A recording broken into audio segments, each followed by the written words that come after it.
Bonjour, depuis le projet Libre Pensée, nous sommes ici avec Monsieur Jean-Pierre Garnier-Mallet, père de la théorie du doublement de l'espace et du temps. Bonjour Jean-Pierre. Bonjour. Comment pouvez-vous décrire la formation que vous venez faire ce week-end à Barcelone? Comment décrire ça? C'est plutôt compliqué. C'est-à-dire d'essayer de faire comprendre à des gens qui ne sont pas scientifiques l'application d'une théorie scientifique accessible à tous, avec la logique scientifique sous-jacente. Car en fait, c'est ça l'intérêt de ces formations, c'est de montrer que l'application d'une théorie scientifique permet à tout le monde de s'équilibrer sans connaître la moindre équation. Voilà le but.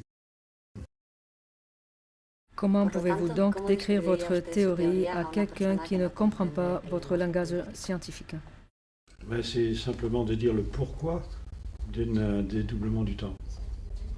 À savoir que si je dispose de deux temps différents en même temps, c'est-à-dire un temps très court, dans lequel j'ai le temps de ne rien faire, un temps nul, disons, que je ne perçois pas, et que je puisse disposer en même temps d'un temps excessivement long pendant ce temps court. C'est ça la difficulté de compréhension. Dans le temps court, j'ai le temps de ne rien faire, et dans le temps très long, j'ai le temps de faire des tas de choses. Donc si je suis présent dans les deux temps différents, je fais des tas de choses, alors que dans mon temps à moi, je n'ai pas le temps de savoir que je fais des tas de choses. Et je n'ai pas l'impression d'ailleurs de faire des tas de choses, puisque ce temps n'existe pas pour moi. Alors on va dire comment est-ce possible de penser qu'il existe un temps que je ne perçois pas. Et ne percevant pas ce temps, j'ai l'impression qu'il n'existe pas. Or, le fait qu'il existe fait que j'ai le temps de faire des tas et des tas et des tas de choses qui changent ma mémoire instantanément et qui me donnent donc des envies, des pensées nouvelles qui semblent venir de nulle part. Et c'est ainsi qu'une théorie scientifique permet enfin d'expliquer l'instinct, d'expliquer l'intuition, d'expliquer l'anticipation, d'expliquer les prémonitions. Tout ça qui est très mystérieux, on a fait des tas de choses, on a inventé des tas d'histoires, alors que c'est tout simple. Pour vivre, il faut anticiper tout ce qui va arriver. Une particule fait la même chose. Et ça, on le sait. Vous prenez deux particules dédoublées, il y en a une qui fait des tas de choses, pendant que l'autre ne fait rien. Et celle qui fait des tas de choses change la mémoire de celle qui ne fait rien. Et il y a un échange d'informations instantané entre les particules, qui vivent dans deux temps différents. Alors ces particules qui vivent dans deux temps différents, où les voir? Quelles sont les expériences les plus classiques qui permettent de trouver où et quand et comment ces particules agissent? Le meilleur exemple, c'est le trou noir. Parce que le trou noir, une particule qui arrive au bord d'un trou noir se divise en deux, se dédouble, et il y en a une qui rentre dans le trou, qui disparaît instantanément. Or, la particularité du trou noir, c'est que si quelqu'un rentre dans un trou noir et qui disparaît instantanément, si je suis l'observateur dans le trou noir, je vois que celui qui rentre met un temps fou à rentrer. Donc d'un côté, il rentre instantanément, il est désintégré instantanément dans le trou. De l'autre côté, il met un temps fou à y arriver. Donc on voit bien qu'il y a deux temps différents. Alors cette relativité du temps, à quoi elle sert? La particule qui disparaît dans le trou noir prend tout son temps pour faire des tas et des tas et des tas d'expériences. Elle vit des tas de choses nouvelles qui enrichissent sa mémoire. Et l'autre qui reste au bord du trou noir, elle conserve la mémoire intacte. Si bien que lorsque la particule ressort du trou noir, tout aussi rapidement qu'elle y est rentrée, on n'a pas l'impression qu'elle en sort, on a l'impression que c'est une particule nouvelle qui est là au bord du trou noir et qui refait l'union avec la première particule. Les astrophysiciens appellent ça des particules célibataires qui se rejoignent. Mais en fait, c'est la particule qui s'est dédoublée qui retrouve sa particule célibataire qui vient rejoindre la particule célibataire qu'elle était. Donc, il y a un changement de mémoire instantané pour celle qui est restée au bord. Elle n'a fait aucune expérience, mais pendant que la particule est dans le trou, sa mémoire peut se changer par simplement échange d'informations. Il faut qu'il y ait des temps imperceptibles qui permettent ces échanges d'informations. Alors vous voyez, ce principe qui est totalement connu scientifiquement, on ne voit pas à quoi il sert pour nous. C'est quand même assez surprenant. C'est-à-dire que les particules font ça, et nous qui sommes finalement qu'un sac de particules, nous n'utilisons pas ça. Alors, pourquoi? Pourquoi on serait différent? Et c'est là où il faut bien voir la chose suivante, c'est que on nous a trop habitués à dire que nous étions au service de la science. C'est-à-dire que nous, on découvre des choses, la science, c'est quelque chose qu'on essaye de comprendre, ce n'est pas vrai du tout. Nous sommes la science. Tout est à notre service. Absolument toutes les lois sont à notre service. Ce n'est pas l'inverse. Alors on nous a fait croire que nous étions au service de la science. Alors non, il faut utiliser cela. Et l'utiliser comment? Évidemment pas en faisant des équations. On n'est pas sur Terre pour faire des équations. On est sur Terre pour bien vivre. Alors peut-être qu'il faut chercher pourquoi on est sur Terre. C'est ça peut-être le plus important. Ben ça, évidemment, la théorie du dédoublement vous permet de comprendre pourquoi vous êtes sur Terre. Tout simplement. C'est pour ça qu'il faut se méfier de ceux qui parlent trop vite de la théorie du dédoublement en disant que c'est une technique. C'est absolument pas une technique. C'est un principe vital. Alors en faire une technique, c'est amoindrir tout ça et puis entraîner les gens dans des erreurs monumentales. Il faut donc bien faire comprendre aux gens qu'un principe vital n'a pas besoin de technique. Et que tous ceux qui essayent de trouver des techniques se perdent. Il faut comprendre la logique scientifique d'un principe vital pour pouvoir l'utiliser afin de s'équilibrer. C'est ça le plus important.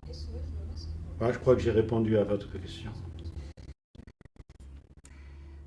Nous pourrions donc dire que nous créons notre réalité à travers un futur potentiel déjà vécu par notre double. À la notion de double, c'est encore autre chose. Il est évident que si nous vivons dans des temps différents, on peut appeler ça un double. C'est-à-dire, je suis dans un temps, je suis dans un autre. Le plus simple est de dire en effet que nous avons un double. Mais ces échanges d'informations avec un double, il faut savoir que ce n'est pas quelque chose d'artificiel. C'est quelque chose qui doit être totalement naturel. Les particules dont je vous parlais qui se dédoublent échangent leurs informations, on appelle ça l'intrication. C'est un phénomène absolument constaté scientifiquement. C'est des échanges d'informations. On ne comprend pas bien au niveau des particules le pourquoi, parce qu'on ne connaît pas cette théorie du dédoublement. On ne sait pas quelle est la nécessité d'un dédoublement. La nécessité d'un dédoublement, il faut reprendre la base même de la logique. Si je me pose une question, je veux avoir une réponse, mais le plus vite possible, évidemment. Et le temps que je cherche la réponse à ma question est un temps perdu pour moi. Alors, l'idée du dédoublement est toute simple. Je vais supprimer ce temps entre la question et la réponse. Je vais avoir la réponse en même temps que la question. Ça me permettrait de me poser d'autres questions. Mais évidemment, il faut imaginer qu'il y a bien quelqu'un qui répond à la question. Donc, je me dédouble. Et dans le temps que je supprime, je mets quelqu'un comme moi qui va répondre à ma question. Ce dédoublement est tout simple. On le comprend. Il y en a un qui prend du temps pour répondre à la question et l'autre qui attend la réponse en même temps que la question. Qui va donc se poser des questions différentes et ces questions différentes vont le faire évoluer rapidement. Mais est-ce suffisant de penser cela? Vous voyez bien qu'il y a quelque chose qui ne va pas. C'est que si on fait ça, eh ben on peut continuer à le faire indéfiniment. C'est-à-dire celui qui est dédoublé du premier dans son temps peut se dédoubler à nouveau de la même façon. Donc vous voyez qu'il y a un système de dédoublement qui pourrait être infini, mais ce n'est pas l'intérêt. L'intérêt, c'est de faire en sorte que vous ayez toujours une impression d'une extrême liberté. C'est-à-dire que celui qui serait dédoublé de quelqu'un ne sait pas qu'il est dédoublé.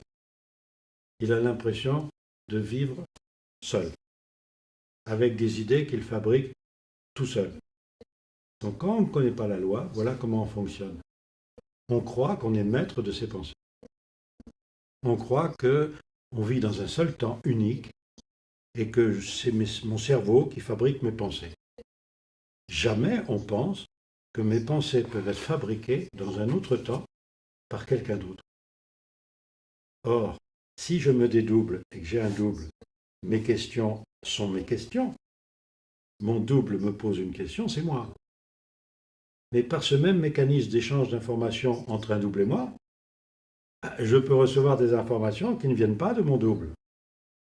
Et à ce moment-là, je dépends de quelqu'un que je ne connais pas.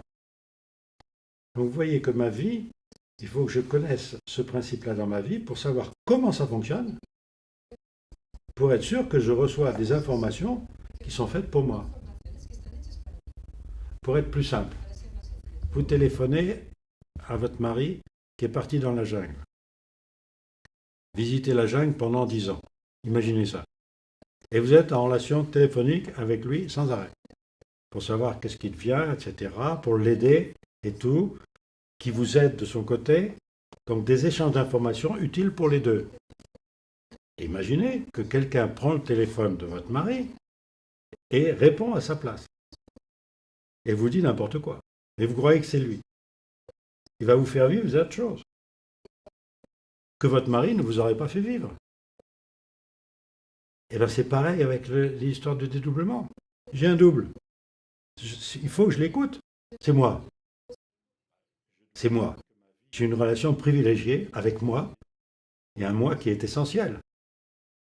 Mais n'importe qui peut utiliser ce mécanisme d'échange d'informations entre moi et moi. Et à ce moment-là, je reçois les informations qui ne sont pas faites pour moi. Comment faire la différence? Eh bien là, il faut connaître la loi scientifique. Comment ça fonctionne? Il ne faut pas inventer des techniques, parce que je vois qu'il y en a tout plein de monde, que ce soit en France ou en Espagne d'ailleurs, qui parlent du dédoublement du temps comme une technique. Il n'y a pas de technique, il faut connaître la loi. Quand vous connaissez la loi scientifique, vous êtes capable d'apprendre aux gens à ne pas faire des erreurs, parce que vous connaissez la science qu'il y a derrière. Mais quand vous voyez des gens qui ignorent tout de la science et qui en font une technique, ils rentrent dans les choses ésotériques, dans des choses qui nous conduisent à des erreurs. Et ils parasitent les gens avec des choses fausses. C'est ça où il faut faire très attention. Parce qu'il y a énormément de gens qui parlent de ça sans rien connaître. Vous ne pouvez pas parler de choses scientifiques en ignorant les bases scientifiques. Donc, il faut se méfier. C'est que cette loi vitale peut être utilisée contre nous-mêmes. Alors, vous disiez dans votre question que je fabrique par ma pensée des futurs potentiels. C'est vrai? Dès que je pense quelque chose, je donne une énergie dans un autre monde, dans un autre temps, où se fabriquent les conséquences de mes pensées. Et ces conséquences de mes pensées, j'en prends la synthèse en réponse.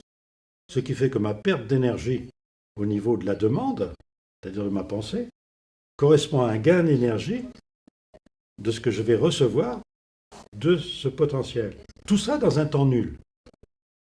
C'est merveilleux. Je ne sais pas que j'ai fait ça. Et d'un autre côté, au niveau scientifique, il y a un équilibre d'énergie qui est lié au principe d'Heisenberg. Un temps nul, énergie infinie. Donc je bénéficie toujours d'une énergie infinie dans un temps nul. Donc j'ai eu cette possibilité. La seule chose qui est, comment je fais pour changer de perception du temps. Voilà. Donc là, il y a aussi des lois scientifiques derrière qu'il faut connaître. Ça ne s'improvise pas. Et c'est le but justement de ce que j'essaye d'enseigner aux gens, non pas en les abreuvant de choses scientifiques qui ne servent à rien, parce que dans la vie courante, bon, mais que derrière chaque chose qui est dite, il y a une théorie scientifique qu'il ne faut pas dévier. C'est-à-dire qu'il faut absolument rester dans la logique de cette théorie scientifique. Les Grecs, autrefois, connaissaient cela. J'ai pu montrer que l'alphabet grec correspondait exactement à la façon de compter par accélération du mouvement de dédoublement de 1 à 10, de 10 à 100. Et j'ai même retrouvé 3 lettres perdues de l'alphabet grec par le mouvement de dédoublement, car il me fallait 27 points de passage obligé pour les particules qui dessinaient les lettres grecques. Or, il n'y en a plus que 24 lettres grecques. J'ai donc retrouvé les 3 lettres manquantes, puisqu'il m'en fallait 27. Donc ma joie était grande de retrouver ça. Et de voir que le grec était donc à la base d'une pédagogie concernant le dédoublement du temps. Et que les mots étaient fabriqués en fonction du dédoublement du temps. J'ai même retrouvé le mot onomaturge, qui veut dire fabricant de mots. Il y avait une profession fabricant de mots en fonction de ce dédoublement. Donc, les Grecs savaient une chose, c'est que la loi était la logique, le logos. Tout ce qui était illogique ne rentrait pas dans la loi. Si quelqu'un trouvait quelque chose d'illogique, pour tout le monde, c'était hors la loi. Ça supprime tous les postulats, tous les dogmes. Si j'ai un dogme ou un postulat que je trouve illogique, je dois considérer qu'il est hors la loi. Ça va loin, hein?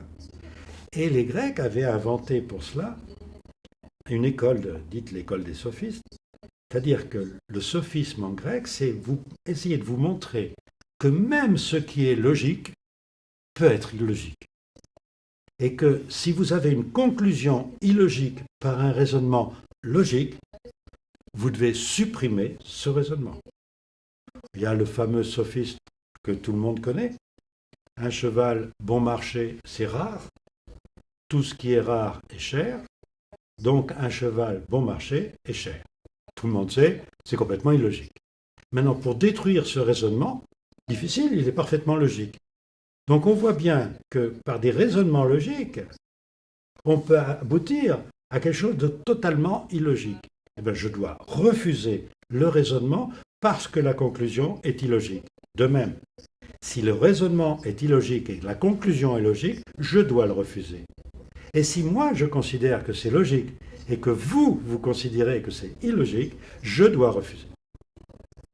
Mon raisonnement ne vous a pas convaincu, il est illogique pour vous, donc il doit être illogique pour moi. Je dois essayer de comprendre pourquoi votre illogisme à vous ne correspond pas à ma logique à moi. Et vous voyez que tout ça, qui était connu bien avant Jésus-Christ, est complètement oublié. Maintenant, on impose des choses illogiques. On a inventé des tas de dogmes et de postulats illogiques. Et on veut nous dire, c'est logique. Même notre société actuelle vit dans l'illogisme complet.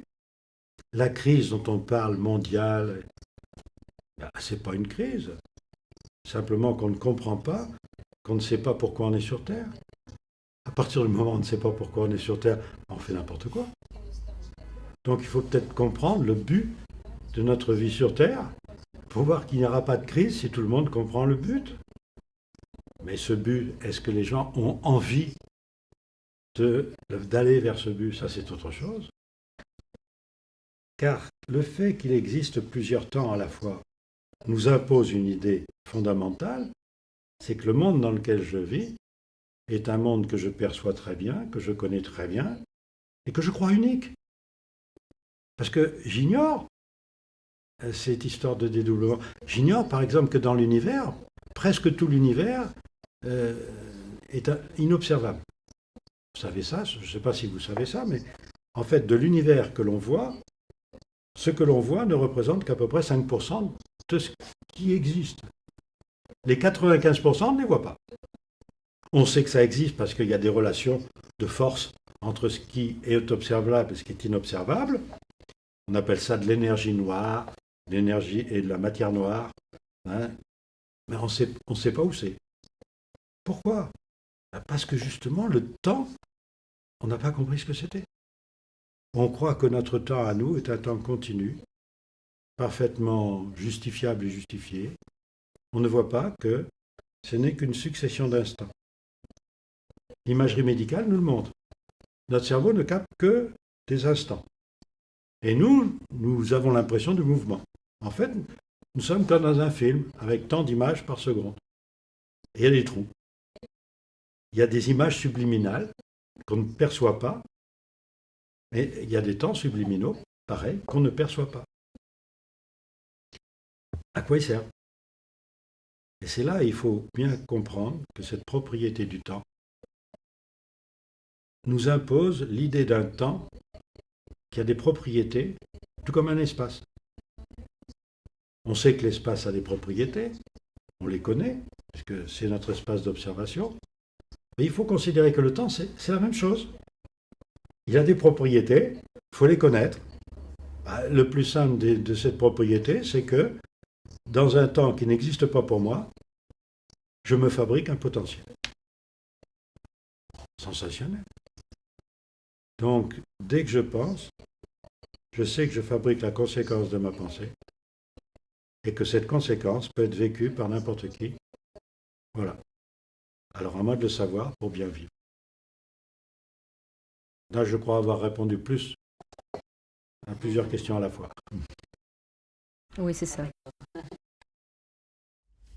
Au sujet des pensées, M. Garnier-Mallet, si nous savons que ce sont elles qui déterminent notre réalité car porteuses de masse, mais nous savons aussi que nous vivons influencés par l'inconscient collectif ou notre héritage biogénétique, est-ce que j'ai le choix dans ce que je choisis de penser? Là, il y a beaucoup de confusion avec les mots que vous utilisez. L'inconscient collectif, qu'est-ce que ça signifie? Ça, c'est quand on ignore la loi. Il n'y a pas d'inconscient collectif. Et il y a des temps qu'on ne perçoit pas, mais qui modifient notre mémoire. Mais ces temps qu'on ne perçoit pas, on y a accès. Le problème, c'est de savoir comment y avoir accès. Les mots subconscient, inconscient, c'est quand on ne sait pas comment ça marche. Mais regardez une chose, si j'imagine que j'ai des temps imperceptibles dans mon temps à moi, et qui me permettent, en changeant de temps, d'avoir du temps, je dois admettre que ma vie entière est dans un temps qui n'existe pas pour une autre réalité. Et que cette autre réalité a des temps imperceptibles, comme moi. Et dans ces temps imperceptibles, ils peuvent recevoir des informations de mon temps. Ouais, c'est une histoire d'emboîtement de temps qu'il faut bien connaître pour savoir comment ça fonctionne. Et ne pas inventer des tas de choses parce qu'on ne connaît pas cette loi. Alors on invente des subconscients, des inconscients, collectifs, personnels, etc. La loi est simple. Si je pense quelque chose, je fabrique la conséquence de ma pensée. Cette conséquence est une réalité potentielle. N'importe qui sur Terre peut capter ce potentiel. Le capter dans quel sens? Sa mémoire change, et en fonction de ce que j'ai fabriqué, moi, il se met à vivre la conséquence de ma pensée. Et j'en suis responsable. Donc vous voyez que la loi scientifique qu'il y a derrière, qui a été enseignée pendant des siècles et des siècles et des siècles, qui est complètement tombée en désuétude, c'est que je dois penser à faire à autrui ce que j'aimerais que autrui pense à me faire. C'est une loi qui va me permettre, si tout le monde fait ça, de bien vivre. Plus personne ne songe que c'est une réalité scientifique. On a transformé cette loi toute simple, qui, je vous le répète, est parfaitement scientifique, à une loi idiote. Ne fais pas à autrui ce que tu ne voudrais pas qu'il te fasse. Si vous faites quelque chose à autrui, c'est déjà que vous actualisez un potentiel qui a été fabriqué. avant. Et tout le monde voit ce que vous faites. Que ça soit bien ou mal, tout le monde le voit. Donc on vous imite ou on ne vous imite pas, mais on sait que c'est bien ou que c'est pas bien. Ça ne sert à rien. Par contre, quand vous pensez à faire quelque chose, ça ne se voit pas. Mais vous fabriquez le potentiel correspondant, qui est dans la mémoire de tout le monde, qui peut modifier la mémoire de toute l'humanité. Une simple pensée peut modifier l'humanité. Alors vous vous rendez compte qu'il faut quand même le savoir, ça. Surtout que personne ne le dit d'une façon nette et claire, logique. Il faut la logique. C'est d'ailleurs le but de mes formations, de montrer aux gens que tout ce que je dis est logique. Les gens qui viennent, ils ont fait des recherches dans tous les domaines. Il y en a même qui n'ont pas fait de recherche du tout. Il faut que quand ils sont réunis là, tout ce qu'ils entendent leur paraisse logique. Et j'arrive à ça. Vous parlez de l'état de bienveillance. Qu'est-ce que ça veut dire? Je viens de vous dire que la loi scientifique qui est dégagée de tout cela était de penser à faire aux autres ce qu'on aimerait que les autres pensent à nous. On peut appeler ça de la bienveillance. Je contrôle la bienveillance de ma pensée. Pourquoi utiliser le mot bienveillance? Parce que les gens sont plutôt enclins à parler d'amour, d'affection, d'amitié. Ce n'est pas une énergie. L'énergie, c'est le contrôle de la pensée. Donc le mot bienveillance va avec cela. Il faut voir une chose. Je le vois dans mes formations, où il y a énormément de psys qui viennent pour comprendre justement cet inconscient, ce subconscient, dont ils ont très bien cerné certaines conséquences. C'est formidable d'avancer avec des gens qui ont déjà cette connaissance de l'esprit et qui vont mettre une loi derrière stricte, rigoureuse, qui va permettre une avancée de l'humanité d'une façon sensationnelle. Car il faut évidemment travailler avec des gens compétents, qui vont beaucoup plus loin du fait de leur connaissance première. Ils mettent simplement un carcan logique sur quelque chose qui n'était pas logique. Ils avaient de l'intuition sans trop savoir pourquoi ni comment. C'est pour ça, ce que j'ai dit tout à l'heure, subconscient, inconscient, ce sont des mots qui cachent l'absence de loi.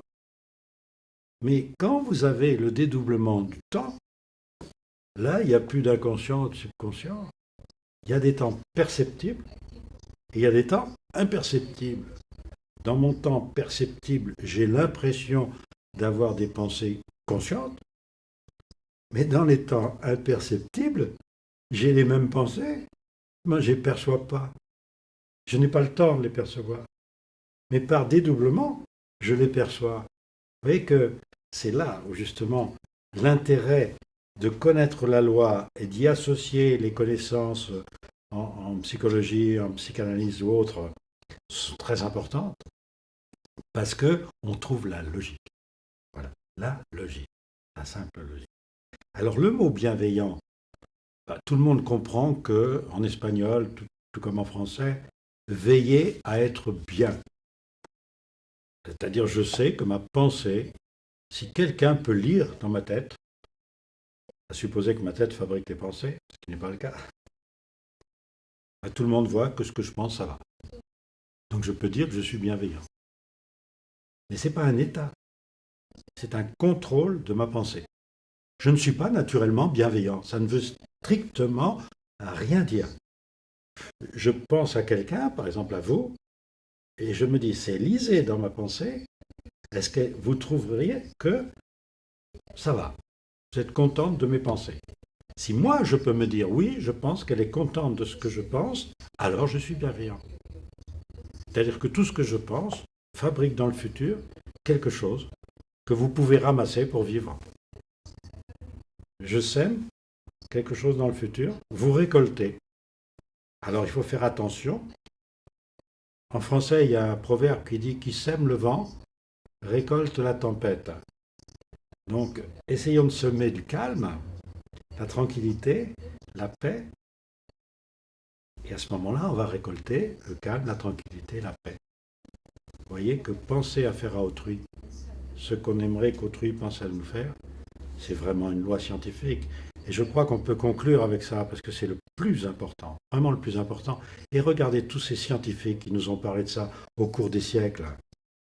Le premier à parler de ça, il s'appelle Pythagore, quelqu'un de très connu. Le second, il s'appelle Bouddha, à peu près à la même époque, un siècle et demi après. Puis vous avez Jésus, il y a 2000 ans. Puis vous avez Mahomet, 7 siècles après. Tous nous ont dit, pense à faire à ton frère ce que tu aimerais que ton frère pense à te faire. Voie scientifique. On a perdu la science. On en a fait des tas de choses philosophiques, religieuses, dogmatiques ou autres. Non. Il faut appliquer une loi. Et pour cela, il faut la connaître. Ne pas inventer des lois, mais connaître la loi et ses applications. Il n'y a pas de technique, il y a une loi. J'espère avoir été simple pour vous montrer que ce n'est pas les équations qui comptent. C'est vraiment l'application d'une loi et nous sommes la loi. Et puis je vous remercie de votre accueil. Merci beaucoup à vous pour votre temps et votre savoir. Merci. Merci.